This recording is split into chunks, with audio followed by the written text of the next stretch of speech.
ولا تموتن إلا وأنتم مسلمون وقال سبحانه وتعالى يا أيها الذين آمنوا قوا أنفسكم وأهليكم نارا যাবতীয় প্রশংসা কেবল আল্লাহ সুবহানাহু ওয়া তাআলার জন্য, যে আল্লাহ রাব্বুল আলামিন এতক্ষণ পর্যন্ত আমাদেরকে ধৈর্য সহকারে কিছু কথা শোনার জন্য তৌফিক দান করলেন।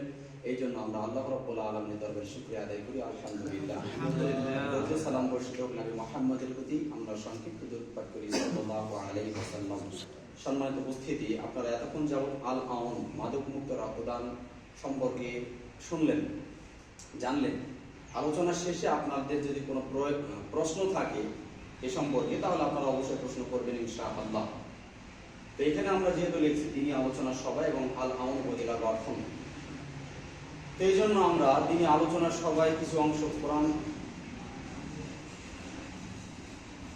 তিনি আলোচনা সভায় কোরআন এবং সহিহ হাদিস থেকে কিছু কথা আপনাদেরকে শোনাবেন ইনশাআল্লাহ অতি সংক্ষিপ্ত সময়ে। তো তার পূর্বে আল আউন সম্পর্কে দুই একটি কথা বলি। সেটা হচ্ছে আল আউন অর্থাৎ হচ্ছে সাহায্য। আল আউন অর্থাৎ হচ্ছে সাহায্য। সেই সাহায্যটা কিভাবে? এটা আমরা মানুষের সাহায্য করতেছি, মানুষ হয়ে মানুষকে সাহায্য করতেছি।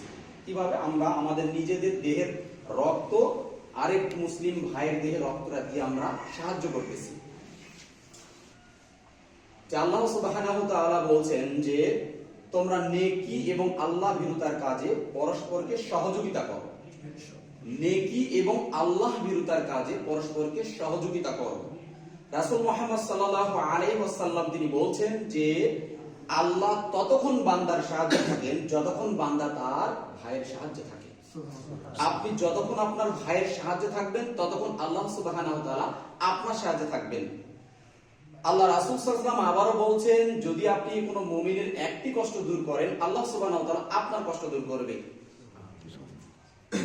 তো আমরা এই আল আউন সাহায্যটা আমরা কিভাবে করি? আমাদের নিজেদের দেহের তাজা রক্ত দিয়ে মানুষের সাহায্য করি।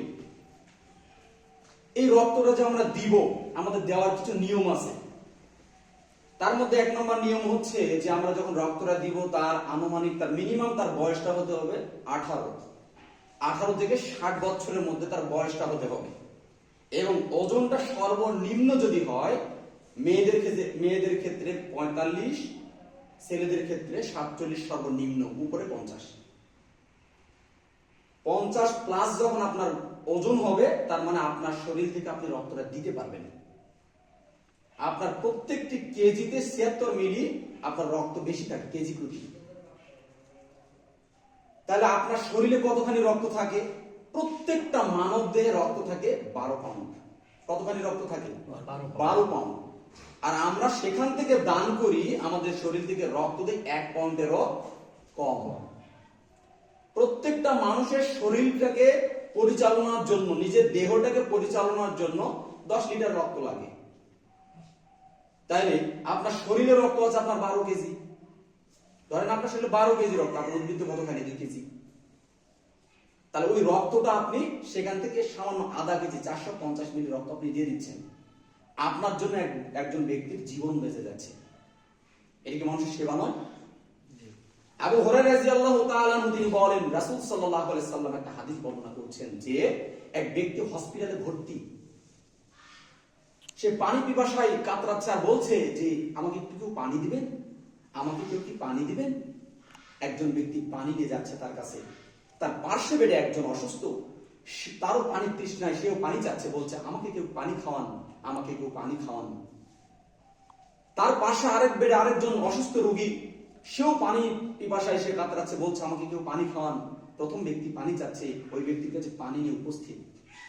সে এমন অবস্থায় পানি তার জন্য নিয়ে গেল, সে ব্যক্তি বলছে আমাকে নয়, পাশের ব্যক্তিকে দেন। সে পানির জন্য আবদার করছে, চাচ্ছে যে আমাকে কেউ পানি খাওয়ান, তাকে পানি খাওয়াতে গেল, অথচ সে জবাব দিচ্ছে যে আমাকে নয়, তাকে দিন, মানে আমার আগে তাকে দিন, তার জীবনটা বাঁচান। তার কাছে নিয়ে গেল দ্বিতীয় ব্যক্তির কাছে, সে বলছে আমাকে ওই ব্যক্তিকে দিন। প্রথম ব্যক্তির কাছ থেকে যখন দ্বিতীয় ব্যক্তির কাছে পানিটা নিয়ে যাওয়া হলো, সে পানির পিপাসায় প্রথম ব্যক্তি মৃত্যুবরণ করলেন। দ্বিতীয় ব্যক্তির কাছ থেকে যখন তৃতীয় ব্যক্তির কাছে নিয়ে গেলেন, দ্বিতীয় ব্যক্তিও মৃত্যুবরণ করলেন। সে পানির তৃষ্ণায় মারা যাবে এমন অবস্থায় সে নিজের দিকে না চেয়ে সে বলছে আমার ভাইয়ের আগে জীবনটা বাঁচানো দরকার। আজকে আপনি আমি যদি আল আউনের সদস্য হই, তাহলে আমরা আলাউনের সদস্য হলে আমাদের এই মন মানসিকতা থাকতে হবে, আর এই আলাউনের সদস্যকে আমরা সবাইকে বানাই না কেন? আমরা আলাউনের সদস্য হতে গেলে আমাদের মাদক মুক্ত হতে হবে। আমাদের স্লোগান দেখুন, মাদক মুক্ত রক্তদান, সুস্থ থাকবে জাতির প্রাণ। আল আউন একটা জীবন্ত ব্লাড ব্যাংক। আমরা আমাদের দেহে তাজা রক্ত দেই। যদি কোনো ব্যক্তি আমাদের ডোনার যদি মাদক সেবন করে, বিড়ি, সিগারেট, গুল, আলাপাত, জর্দা, যে কোনো ধরনের মাদক সেবন করে, তাহলে আমরা তাদেরকে সদস্য বানাই না। হঠাৎ করে আপনি অ্যাক্সিডেন্ট করলেন, আপনার রক্তের প্রয়োজন, তাৎক্ষণিক আপনি রক্ত কোথায় পাবেন? আপনি আমাদের সঙ্গে যোগাযোগ করবেন যে অমুক হসপিটালে আমরা ভর্তি আছি, অ্যাক্সিডেন্ট করেছি। আমরা সঙ্গে সঙ্গে আপনার জন্য আমরা চেষ্টা করব আপনার ওই রক্তটা দেওয়ার জন্য। আপনাকে আমরা তাজা রক্ত দেবো ইনশাআল্লাহ। কারণ আমরা আমাদের উদ্দেশ্য হচ্ছে আমরা মানুষের সেবা করব, যাতে করে আল্লাহ সুবহানাহু ওয়া তাআলা আমাদেরকে যেন মারা যাওয়ার পর, মৃত্যুবরণ করার পর আল্লাহ রাব্বুল আলামিন আমাদেরকে সফলতা দান করেন, জান্নাত দান করেন। তো আমরা দিনই কিছু আলোচনা শোনার চেষ্টা করি। আল্লাহ সুবহানাহু ওয়া তাআলা প্রথমে বলছেন যে আল্লাহ তাআলা বলছেন, ইয়া আইয়ুহাল্লাযীনা আমানু, হে বিশ্বাসী ঈমানদারগণ, যারা ঈমান আনয়ন করেছে, আল্লাহ রাব্বুল আলামিনের প্রতি বিশ্বাস স্থাপন করেছে, তাদেরকে বলছে আনফুসাকুম ওয়া আহলিকুম নার, তোমরা নিজেরা আগুন থেকে বাঁচো। কোথা থেকে? আগুন থেকে। আগুন কোথায় থাকে? জাহান্নামে। জাহান্নামের আগুন থেকে নিজেরা বাঁচো এবং তোমাদের আহাল পরিবার পরিজনদেরকে জাহান্নামের আগুন থেকে বাঁচাও। তাহলে আপনি নিজে জাহান্নামের আগুন থেকে বাঁচবেন এবং আপনার ভাইকে আপনাকে বাঁচাতে হবে, আপনার প্রতিবেশীকে বাঁচাতে হবে। যদি আপনি নিজে বাঁচার চেষ্টা করেন, প্রতিবেশীকে না বাঁচান, তবে আল্লাহ রাব্বুল আলামিনের আয়াতকে, সূরা তাহরিমের আয়াতকে আপনি অমান্য করলেন। কেন? নিজেকে জাহান্নামের পথ থেকে বাঁচতে হবে আগে, এরপরে আরেকজনকে বাঁচাতে হবে। আপনি নিজে আমল করছেন, নিজে কি করছেন? আমল করছেন, কিন্তু আরেকজনকে বলছেন না। আপনি 5 ওয়াক্ত সালাত আদায় করেন, আপনার সন্তানকে আপনি বলছেন না যে বেটা তুমি সালাত আদায় করো। আপনার আপন ভাইকে আপনি বলছেন না যে বড় ভাই আপনি সালাত পড়েন না কেন? সালাত পড়েন বলছেন না। ও যা করে করুক, করা যাবে এটা? যাবে না। আমরা যা কিছু করছি দুনিয়াতে, এই ইবাদত, মসজিদে আমরা সালাতের জন্য আসি নাই? আমরা এখানে তো আমরা ইবাদতের জন্যই বসেছি। এখানে ইবাদত হচ্ছে না আমাদের? কোরআন হাদিসের কথা প্রত্যেকটি আয়াত আমরা 10টি কি করে পাচ্ছি না? কোরআন হাদিসে আল্লাহ রাসূল সাল্লাল্লাহু আলাইহি ওয়াসাল্লাম বলছেন, যে জায়গায় কোরআন এবং হাদিসের কথা হয়, সেই জায়গায় আল্লাহ সুবহানাহু ওয়া তাআলার বিশেষ কিছু ফেরেশতা রয়েছে, মালায়েকা রয়েছে, তারা সেই জায়গাটিকে তাদের ডানা দ্বারা ঢেকে রাখেন। আর যতক্ষণ আলোচনা হয় ততক্ষণ আল্লাহ রাব্বুল আলামিনের তরফ থেকে রহমত বর্ষণ করা হয়। সুবহানাল্লাহ। এখানে রহমত বর্ষণ করা হচ্ছে। কোরআন এবং হাদিসের কথা শুনলে ঈমান বৃদ্ধি পায়। সম্মানিত উপস্থিত বিন্দু, আমরা এই যে ইবাদত করলাম, ইবাদত যদি আমাদের না হয় তাহলে ওই ইবাদতের কোনো দাম থাকবে? বলেন। ইবাদত করার পর যদি ইবাদত না হয়, এই জন্য আমাদের ইবাদত করতে হবে আমলে সালেহ। কোন ইবাদত করব? সৎ আমল করব। সব আমল কি আমল? বলেন। আপনার মনে হয় এখানে যারা উপস্থিত যারা আছেন এখানকার সবাই বৃদ্ধ মানুষ, তাই না? বয়স 50-এর ঊর্ধ্বে বেশিরভাগই, তাই না আপনাদের? তাহলে ছোটবেলা থেকে কিছু আমল করে এখন পর্যন্ত আপনি আমি এসেছি। ছোটবেলা থেকে এই আমলটা যে করেছি, আমাদের সব আমল কি হচ্ছে কিনা আমরা কখনো কি চেষ্টা করেছি? জানার চেষ্টা করেছি? ফাসআলু আহলা যিকরি ইন কুনতুম লা তা'লামুন বিল বাইনাতি ওয়াল জুরুর। হে দুনিয়ার অজানা মানুষ, তোমরা জানা মানুষের নিকটে জানো এবং দলিল সহকারে, প্রমাণ সহকারে। আল্লাহ সুবহানাহু ওয়া তাআলা স্বয়ং মুহাম্মদ সাল্লাল্লাহু আলাইহি ওয়াসাল্লামকে বলছেন, ইয়া আইয়ুহার রাসূল, হে রাসূল, বাল্লিগ, তুমি প্রচার করো, মা উনজিলা ইলাইকা মির রাব্বিক, যা তোমার রবের নিকট থেকে তোমাকে বলতে বলা হয়েছে, যা তোমাকে দায়িত্ব দেওয়া হয়েছে। ওয়া ইল্লাম তাফআল ফামা বাল্লাগতা রিসালাতা, যদি তুমি তা না করো তাহলে তুমি তো রিসালাতের দায়িত্বই পালন করলে না। আজকাল আপনি আমি যে ইবাদতগুলো করছি, একটা কথা আমি বললাম আপনি মেনে নিলেন, এমন যেন না হয়। দলিলের ভিত্তিতে গ্রহণ করতে হবে, যদি না করেন আমল করা বৃথা। তার প্রমাণ দেখুন, আল্লাহ রাব্বুল আলামিন বলেছেন, ওয়া কাদিমনা ইলা মা আমিলু মিন আমালিন ফাজআলনাহু হাবা'আন মানসুরা, আমরা তাদের আমলের দিকে, তাদের কাজকর্মের দিকে এগিয়ে যাব এবং তাদের আমলগুলোকে একটু জাস্টিফাই করব। কি করব? একটু দেখব যে ঠিক হচ্ছে কিনা।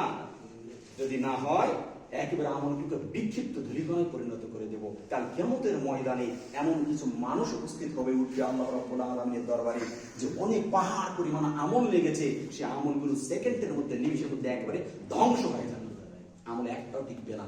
আপনি বাজারে যান না, আমরা বাজারে যাই তো, যান না বাজার করতে? বাজারের লিস্টে আপনি সরিষার তেল যখন কিনেন, যায় দেখেন সরিষার তেলের মধ্যে লেখা আছে খাঁটি সরিষার তেল। সরিষার তেল থেকে আবার সরিষার তেলেই তো বের হবে, খাঁটি কেন বের হওয়া লেখা লাগবে? খাঁটি সরিষা, তার মধ্যে তেলের মধ্যে ভেজাল আছে, আছে না? খাঁটি মধু এরকম অনেক নাম আছে না? তাহলে খাঁটি নামটা যোগ হলো কেন? সেই খাঁটি ইবাদত করতে হবে। আমল সব আমল আমল নয়, আমলে সলেহ করতে হবে। আজকে আপনাদের আমাদের সামনে কেউ যখন কোরআন দিচ্ছে, দাওয়াত দিচ্ছে, কোনো কথা বলছে, তখন আমরা কষ্ট পাই। কেন কষ্ট পাই বলেন তো? কেন কষ্ট পাই? আমরা এখানে এসেছি আপনাদের উপকারের জন্য, আপনাদের ক্ষতি করবো না ইনশাআল্লাহ, একটিও ক্ষতি করবো না। আল্লাহ আল্লাহর কসম করে বলছি, একটি কথাও আমরা আপনাদের ক্ষতির জন্য বলবো না। আপনারা ভুলের মধ্যে আছেন, আমরা ভুলের মধ্যে রয়েছি, ভুল থেকে যাতে বের হতে পারি এই কথাই আমরা বলবো। কেন? সব আমল তো আমল নয়, অনেক আমল গোটা বিশ্বের মধ্যে চলছে, সব আমলই আমল। সৎ আমল করতে কথা আছে না, সৎ আমলে সলেহ করতে হবে, সৎ আমল করতে হবে। যদি আপনি আমি না করি, আমরা ছোটবেলা থেকে বড় পর্যন্ত এতক্ষণ পর্যন্ত যে আমল দেখে এসেছি, ওই আমলের উপরে যদি আমরা টিকে থাকি, তাহলে আমাদের হতভাগা হওয়া ছাড়া আর কোনো উপায় থাকবে না। তাহলে কিয়ামতের ময়দানে আমাদের আমলগুলো ধ্বংস হয়ে যাবে। আজকে যদি আপনাদেরকে আমি বলি যে আপনি ছোটবেলা থেকে যে আমল করেছেন, আমলটা আপনার ঠিক নয়, আপনি বলবেন কি বলে এটা কথা? কয় বছর তোমার বয়স? সবে মাত্র 26-27 বছর। এতদিন বড় বড় আলেম ওলামারা বলে গেল আমল ঠিক ছিল, তারা করে গেছে, আমার বাপ দাদারা করে গেছে, আজকে আমিও করি। আজকে তুমি এসে বলছো যে এই আমল ঠিক নয়? খুলুন আপনি 5 নম্বর সূরা, সূরা আল মাইদা 104 নম্বর আয়াত, খোলেন 31 নম্বর সূরা, সূরা লোকমান 21 নম্বর আয়াত, খোলেন 2 নম্বর সূরা, সূরা আল বাকারা 170 নম্বর আয়াত। মহান আল্লাহ রাব্বুল আলামিন স্বয়ং বলছেন, নিজে বলছেন, কি বলছেন? ওয়াইদা কিলা লাহুম ইত্তাবিউ মা আনজালাল্লাহ, যখন তাদেরকে বলা হবে প্রতিপালক আল্লাহ যা নাজিল করেছেন, প্রতিপালক আল্লাহ যা নাজিল করেছেন, অবতীর্ণ করেছেন, তা তোমরা মানো। ক্বালু, তারা বলবে, বাল নাত্তাবিউ মা আলফাইনা আলাইহি আবানা, না আমরা মানব না, আমাদের বাপ দাদাদেরকে যে অবস্থায় পেয়েছি তাই মানব। এখন আপনি তো তাই আমাকে বলছেন যে বাপ দাদারা করেছে, অনেক আলেমরাও এটা করে, এটা ভুল প্রমাণ করছেন।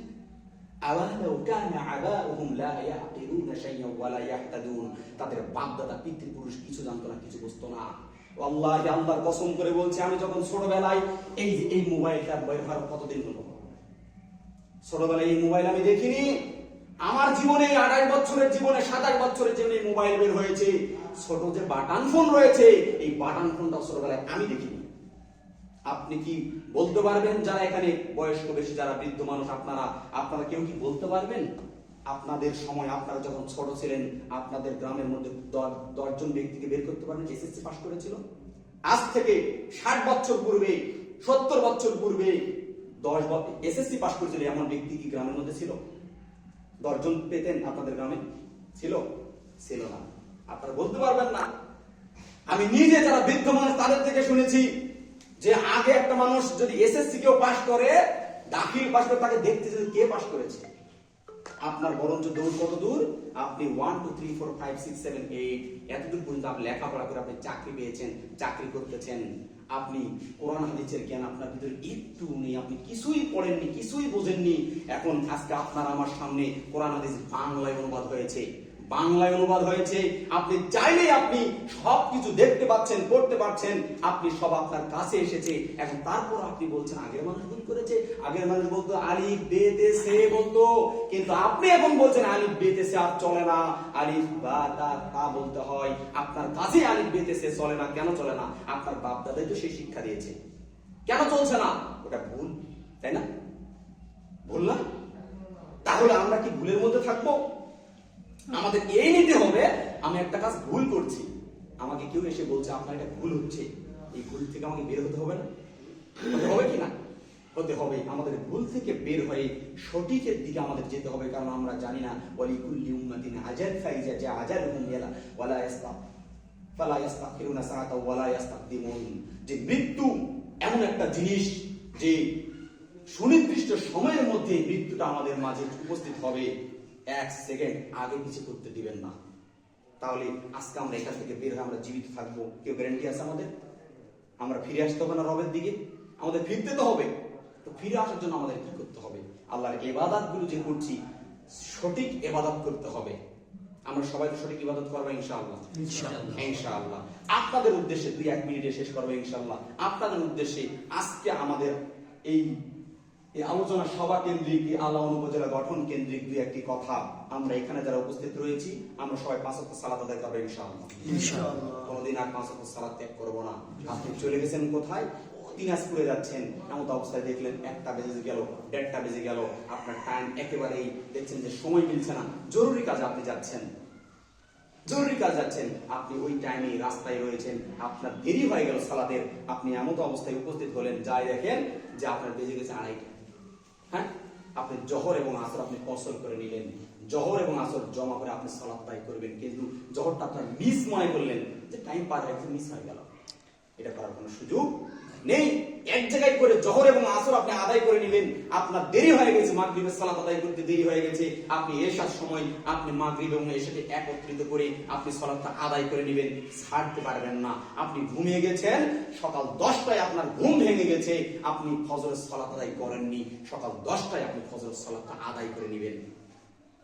আসরের সালাতে আপনার দেরি হয়ে গেছে, আপনার দেরি হয়ে গেছে, আপনি ছেড়ে দিলেন, এমনটা করবেন না। আপনার ছাড়ার কোনো সুযোগই নেই। সালাত আপনি পড়বেন 5 ওয়াক্ত। 2 নাম্বার কথা, আমরা এখানে যারা উপস্থিত রয়েছে আমাদের মধ্যে কেউ যদি জর্দা দিয়ে পান খাই, জর্দা দিয়ে পান খাই, আলাপাত দিয়ে যদি পান খাই, দাঁতের ব্যথার জন্য গুল লাগিয়ে দেই, হ্যাঁ, ভাত খাওয়ার পর আর ভালো লাগে না, সিগারেট একটা টান না দিলে ভালো লাগে না, এই অভ্যস্ত যদি অভ্যাসগুলো থেকে থাকে, তাহলে আজকে আমরা তওবা করি, আস্তাগফিরুল্লাহাল্লাযী লা ইলাহা ইল্লা হুয়াল হাইয়ুল কাইয়্যুম ওয়া আতুবু ইলাইহি। প্রতিপালক, তোমার দরবারে ফিরে যাচ্ছি, আর কোনোদিন এই নেশা জাতীয় জিনিসের সঙ্গে জড়িত থাকবো না ইনশাআল্লাহ। কারণ আপনি আজকে সালাত আদায় করছেন, হতে পারে আপনি জর্দা দিয়ে পান খেয়ে আপনি মসজিদে এসেছেন, ওয়াল্লাহি আল্লাহর কসম, রাসূলের হাদিস যদি সত্য হয়ে থাকে তাহলে আপনার সালাত বাতিল। কেন? আল খামরু উম্মুল খাবাইস, মদ যাবতীয় পাপ কাজের মূল। ফামান শারিবা হালাম তুকবাল্লাহু সালাতু 40 ইয়াউম, যে ব্যক্তি নেশাদার দ্রব্য পান করবে, মদ পান করবে, তার 40 দিনের ইবাদত কবুল হবে না, সালাত ইবাদত কবুল হবে না। আপনি যতই 5 ওয়াক্ত সালাত আদায় করেন, আপনি ভুল মুখে দেন, দাঁত ব্যথার জন্য হোক না কেন, আপনি জর্দা দিয়ে পান খান, আলাপাত দিয়ে পান খান, আপনি আলাপাত খান, এগুলো খেলে আপনার সালাত কবুল হবে না, আল্লাহ রাসূল বলেছেন হবে না, অতএব হবে না। এবং ফাইন মাতা ওয়া ইয়াকিবাতি মা কামিকাতান জাহিলিয়াত, যে ব্যক্তির পেটে মদ থাকা অবস্থায়, নেশা থাকা অবস্থায় মৃত্যুবরণ করবে, ওই ব্যক্তি জাহিলিয়াতে মৃত্যুবরণ করবে। আপনি সিগারেট খেয়েছেন, এখন আপনি এমন অবস্থায় আধা ঘন্টা পর অ্যাক্সিডেন্ট করে আপনি মৃত্যুবরণ করেছেন, আপনার টয়লেটই হয়নি, আপনার পেটের মধ্যে আপনি জর্দা দিয়ে পান খেলেন, আপনার অ্যাক্সিডেন্ট করেছে, হতে পারে যে কোনো ভাবে আপনি মৃত্যুবরণ করেছেন, আপনার পেটের মধ্যে নেশাটা যুক্ত রয়েছে, নেশাটা রয়েছে, আপনি জাহিলিয়াতে মৃত্যুবরণ করলেন, তাহলে আপনি জান্নাতে যাবেন? জান্নাতে যাওয়ার জন্য তো এগুলো করছি। এই জন্য নেশা ছেড়ে দিবেন ইনশাআল্লাহ, যতই কষ্ট হোক না কেন ছাড়বেন ইনশাআল্লাহ। পান খেতে পারবেন, পান খেলে তো কোনো সমস্যা নেই, জর্দা বাদ, আপনার জর্দা আলাবাদ গুল এগুলো বাদ, পান তো নেশা নয়। পানের মধ্যে পানের টিপ, পানের যে রসটা, এর মধ্যে আরো উপকার রয়েছে, পানের রসের মধ্যে উপকার রয়েছে। আমরা যেটা আল্লাহ রাসূল এবং আল্লাহর পক্ষ থেকে যেটা আমরা হারাম জানবো, যেটা নিষেধ জানবো, ওটাই আমরা নিষেধ দিব। আপনারা কি জানেন ওই যে সুপারি, ডাক্তাররা বলছে সুপারি খেলে কি হয়? সুপারি খেলে সমস্যা হয়, হয় না? হার্টের সমস্যা, কিডনির সমস্যা, সুপারি খেলে। সুপারি কিন্তু আমরা হারাম এখনো ফতোয়া পাই নাই, আমরা এই জন্য হারাম বলতে পারবো না। আমাদের মধ্যে হালালু বাইয়িন ওয়াল হারামু বাইয়িন, হালালও স্পষ্ট, হারামও স্পষ্ট। তাহলে আমরা হালাল হারাম বেশি চলতে পারি না? কতদিন বাঁচবো? সময় তো শেষ, সময় একেবারেই শেষ। আল্লাহ কিভাবে মানুষকে পরীক্ষা করেন জানেন? আপনাকে একটু বয়স বেশি দিয়ে পরীক্ষা করছেন। এই কয়েকটা দিন আগে আমরা দিনাজপুর থেকে আমরা রক্ত দিয়ে চলে আসলাম। একই দিনে আমরা 12 ব্যাগ রক্ত দিলাম এক ভাইকে, আমি নিজে সহ 12 ব্যাগ আমরা রক্ত দিলাম দিনাজপুর এম আব্দুর রহিম মেডিকেল হসপিটালে। 12 ব্যাগ রক্ত দিয়ে আমরা আসলাম। এসে বিরামপুরে এসে আমরা গল্প করছি, কোন এক কারণে একজন আমাদের দাঁড় করা হয়েছে, গল্প করতেছি, গল্প করতে করতে কি আমরা কেন দিনাজপুরে গেলাম প্রশ্ন করলাম, আমরা বললাম রক্ত দিতে গেছিলাম। তো চট করে একজন বলে দিল, আমরা তো রাস্তাঘাটে চলাচল করি, রাস্তাঘাটে কখন অ্যাক্সিডেন্ট করি তার তো কোনো গ্যারান্টি নাই, রক্ত লাগলে একটু দিয়েন ভাই, আমার রক্ত হচ্ছে এবি পজিটিভ। ঠিক আছে আলহামদুলিল্লাহ। রাত 8:30 আমরা গল্প করে চলে গেলাম। আধা ঘন্টা পর ফোন দিয়ে বলছে, ভাই আমি অ্যাক্সিডেন্ট করেছি, আমার রক্ত লাগবে। ওই ব্যক্তিকে মানুষ চিনে, ওই যে বিরামপুর মুকুল সরকার নাম, ওই ট্রাকের ব্যবসা আছে বিরামপুর মুকুল সরকার, অ্যাক্সিডেন্ট করে পা একেবারে পায়ের এখান থেকে মনে হয় চামড়া, যে গরু কাটার পর চামড়া খসায় ওইভাবে চামড়া উল্টিয়ে গেছে। আমরা সকালবেলা চলে গেলাম রক্ত দেওয়ার জন্য তার কাছে। তারপরের দিন আবার আমরা তাকে করতে গেলাম। কোনো গ্যারেন্টি আছে আপনার? আমার কোনো গ্যারেন্টি নেই। এই জন্য সর্বদা সর্ব অবস্থায় আল্লাহ রাসূল তিনি 70 অধিক 100 বার দিন ইস্তিগফার পাঠ করতেন, তওবা করতেন। আপনি আমি অন্তত পক্ষে আমরা প্রত্যেক সালাতে তওবা ইস্তিগফার পাঠ করব, এবং সকালবেলা তওবা করব, সন্ধ্যাবেলায় তওবা পাঠ করব, এবং যখন রাতে শুইতে যাব তখন রাসূল সাল্লাল্লাহু আলাইহি ওয়াসাল্লাম 3 বার করে তওবা করে ঘুমাতেন। ডান কাঁধে শুইতেন, বিসমিল্লাহ দোয়া পড়তেন, আল্লাহুম্মা বিইসমিকা আমুতু ওয়া আহইয়া আস্তাগফিরুল্লাহাল্লাযী লা ইলাহা ইল্লা হুয়াল হাইয়ুল কাইয়্যুম ওয়া আতুবু ইলাইহি। এই দোয়া 3 বার পাঠ করতেন। কিন্তু আপনি আমি দুর্ভাগ্যজনক হলেও সত্য, আপনি আমি বলি কি আস্তাগফিরুল্লাহ রাব্বি মিন কুল্লি যামবি ওয়া আতুবু ইলাইহি। এই দোয়া ভুল, কোথাও নেই। আর কয়েক কিছুদিন পর রমাদান চলে আসবে, এরকম পোস্টার চলে আসবে মসজিদে, পোস্টারে নামান্তু নাসুমা গাদাম মিন শাররি রমজানাল মুবারাক ফি, এরকম দোয়াগুলো আছে না? কোরআনের কোথায় আছে, হাদিসের কোথায় আছে? নেই। এরপরও আমরা দেখতে পাচ্ছি, আমরা ওটা করে নিয়ত করতেছি। ইন্নামাল আমালু বিন্নিয়াত, সমস্ত কর্মই নিয়তের উপর নির্ভর। আমি শেষ কথা একটি বলেই আপনাদের শুধরানোর জন্য, আমরা শুধরানোর জন্য, একটু হককে বিবেচনা করার জন্য বলবো। আমরা যখন মানুষ মারি দিই, মানুষ মারা গেলে আমরা কোন দোয়া করি? মিনহা খালাকনাকুম ওয়া ফিহা নুঈদুকুম ওয়া মিনহা নুখরিজুকুম তারাতান উখরা। পবিত্র কোরআনের আয়াত, সহিহ বুখারীর হাদিস। কে বলছেন? আল্লাহ বলছেন মিনহা খালাকনাকুম, আমি তোমাদেরকে মাটিতে সৃষ্টি করেছি, ওয়া ফিহা নুঈদুকুম, এবং তোমাকে আবার ওই মাটিতে আবারও ঢুকিয়ে দিলাম, ওয়া মিনহা নুখরিজুকুম তারাতান উখরা, এবং ওই মাটি থেকে আবার তোমাকে পুনরুত্থিত করব। কে বলছে এটা? আল্লাহ। আপনি এক মুষ্টি মাটি দিয়ে বলছেন মিনহা খালাকনাকুম, আমি তোমাকে এই মাটিতে সৃষ্টি করেছি। আমি এক মুষ্টি মাটিতে বলছি আমি তোমাকে এই মাটিতে সৃষ্টি করেছি। আরেক ভাই মাটি বিচার বলছে আমি তোমাকে এই মাটিতে সৃষ্টি করেছি। কয়জন ব্যক্তিকে সৃষ্টি করেছেন? একটু বুঝবেন, মানে এখানে কিন্তু শুনলে কষ্ট লাগবে। যারাই বা শিক্ষা দিচ্ছে আপনাকে আমাকে, যারা শিক্ষা দিচ্ছে, এই দোয়া যে মাটি দেওয়ার সময় বলতে হয়, কে আপনাকে বললো? এর হক শুধুমাত্র আল্লাহর। আল্লাহর হক আর বান্দার হকের মধ্যে পার্থক্য আছে না? আপনি আমাকে একটা থাপ্পড় মারলেন, আল্লাহ কখনো আপনাকে ক্ষমা করতে পারবে না। আমি যতক্ষণ না পর্যন্ত আপনাকে ক্ষমা করেছি ততক্ষণ আল্লাহ আপনাকে ক্ষমা করতে পারবে না। এটা বান্দার হক। আপনি আমাকে মেরেছেন, আমি ক্ষমা না করলে আল্লাহ ক্ষমা করবে আপনাকে? আমি পাপ করেছি, আল্লাহ আমাকে ক্ষমা করতে পারবে। আপনি পাপ করেছেন, নেশা পান করেছেন, আল্লাহকে বলছেন প্রতিপালক আল্লাহ আমি পাপ করেছি, আমাকে ক্ষমা করো। আল্লাহ তাআলা এতটা দয়াবান, আপনাকে ক্ষমা করে দিবে। আল্লাহ রাসূল সাল্লাল্লাহু আলাইহি ওয়াসাল্লাম বলছেন, কেউ যদি জিনা করে, কেউ যদি অন্যান্য যত প্রকারের পাপ রয়েছে, শিরকের পাপ ব্যতীত সব পাপ নিয়ে প্রতিপালক আল্লাহর দরবারে যায়, মৃত্যুবরণ করে আসমান থেকে জমিন ভর্তি পরিমাণ পাপ নিয়ে প্রতিপালকের কাছে যায়, এবং আল্লাহকে বলে প্রতিপালক আল্লাহ আমি না বুঝে এই পাপগুলো করেছি, আল্লাহ এগুলো না বুঝে করেছি, আল্লাহ তুমি আমাকে মাফ করো। আল্লাহ সুবহানাহু ওয়া তাআলা এতটা দয়াবান, এতটা ক্ষমাবান, আসমান এবং জমিন ভর্তি ক্ষমা নিয়ে এসে আপনার একেবারে নিমিষের মধ্যে পাপগুলোকে একটু বদলে নেকি পরিপূর্ণ করে দিবেন। সুবহানাল্লাহ। আপনার আমার জান্নাত সুনিশ্চিত। শেষ আজকের কথা, আমরা অবশ্যই মানুষ মারা গেলে মাটি দেওয়ার সময় বিসমিল্লাহ বলি মাটি দেব ইনশাআল্লাহ। অবশ্যই বিসমিল্লাহ বলে মাটি দেব। শেষ কথা, আবু হুরায়রা রাদিয়াল্লাহু তাআলা আনহু তিনি বলেন, রাসূল সাল্লাল্লাহু আলাইহি ওয়াসাল্লাম বলেন, কুল্লু উম্মতি ইয়াদখুলুল জান্নাহ, আমার প্রত্যেকটা উম্মত জান্নাতে যাবে। সুবহানাল্লাহ। ইল্লা মান আবা, তারা বাদে। ইল্লা মান আবা, তারা কারা? আবা কারা? ক্বালা মান আতানি দাখালাল জান্নাহ, যারা আমার আনুগত্য করবে তারা যাবে জান্নাতে। ওয়া মান আসানি ফাকাদ আবা, যারা আমার অবাধ্যতা করবে তারা বাদে। রাসূলের অবাধ্যতা করলে কেউ জান্নাতে যাবে না। রাসূল সাল্লাল্লাহু আলাইহি ওয়াসাল্লাম যে আমল করেছেন, যে আমল করতে বলেছেন, সাহাবীরা যে আমল করেছেন, যে আমলের দিক নির্দেশনা রাসূল দিয়ে গেছেন, এই আমলের উপরে আমাদের টিকে থাকতে হবে, তবেই আমাদের জান্নাত সুনিশ্চিত। আল্লাহ সুবহানাহু ওয়া তাআলা আমাদের জান্নাত দান করবেন ইনশাআল্লাহ। আজকের আলোচনার শেষ কথা, আল্লাহ সুবহানাহু ওয়া তাআলা আমাদের প্রত্যেক ব্যক্তিকে যেন জান্নাত পাওয়ার তৌফিক দান করেন, এবং আল্লাহ রাব্বুল আলামিনের কাছে আমরা বলি যে আল্লাহ আমরা চাই মানুষের সাহায্য করতে, আমরা এই আলাওনের মাধ্যমে বিভিন্ন কথার মাধ্যমে আপনার প্রচারের মাধ্যমে আপনি প্রচার করে দিচ্ছেন অমুক তারিখে 1 তারিখে আমাদের মেলাবাড়ি কেন্দ্রীয় মসজিদে কেউ কোনো ব্যক্তিরা এসেছিল, এসে আমাদেরকে আল আওন সম্পর্কে জানিয়ে দিয়ে গেছে মাদক মুক্ত রক্ত তারা নাকি দেয়, কারো রক্তের প্রয়োজনে তাদের সঙ্গে যোগাযোগ করেন তাহলে তারা রক্ত দিয়ে দিবে। আপনার কথা থেকেও যদি আমাদের থেকে 1 ব্যাগ রক্ত পায় তবে আপনারা সেই মানে নেকির ভাগীদার হবেন ইনশাআল্লাহ। আল্লাহ তাআলার কাছে বলি, আল্লাহ তুমি আমাদের প্রত্যেক ব্যক্তির ভুল ত্রুটিগুলো ক্ষমা করে দাও। আমিন। আমাদের মাঝ থেকে যারা অন্ধকার কবরে চলে গেছে তাদেরকে তুমি মাফ করে দাও।